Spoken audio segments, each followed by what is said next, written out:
بسم الله والصلاة والسلام على رسول الله سيدنا محمد صلى الله عليه وسلم. اللهم صل وسلم وبارك على أشرف الخلق سيدنا محمد عليه أفضل الصلاة والسلام. السلام عليكم ورحمة الله وبركاته. ازيكم يا جماعة؟ أخباركم إيه؟ يا جماعة 80% من شعب مصر بيشتكي من التشخير. الجماعة التخان والجماعة اللي هم اللي جسمهم تخين ده شوية، هو كتير يعني 80%.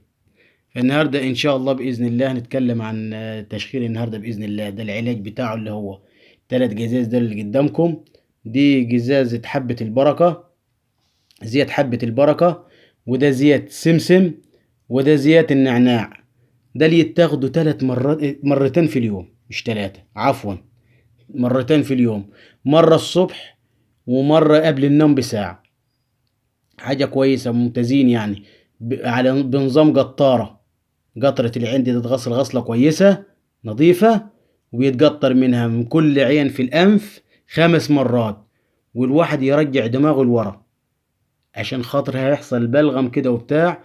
وده ذات النعناع ده بعد ذات البركة، ذات حبة البركة قصدي، وذات السمسم، وبعدهم ذات النعناع ده برضه كويس وممتاز، بيخلي الجيوب الأنفية بتتفتح لمدة 15 يوم. مرتين في اليوم ال3 جزايز دول لمدة 15 يوم. والجزازة يعني مش غالية، رخيصة. الجزازة ب5 جنيه، يعني ال3 جزايز ده مت ب15 جنيه. علاج كويس وعلاج ممتاز وحاجة كويسة يعني. أهم حاجة بس الواحد يواظب لمدة 15 يوم، أسبوعين بالظبط، وإن شاء الله بإذن الله يجيب نتيجة. هو مجرب يعني.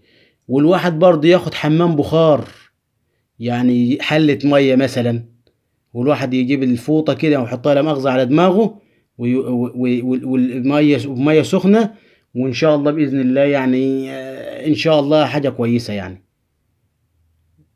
ويا رب أكون فدتكم من هذا الفيديو، والسلام عليكم ورحمة الله وبركاته.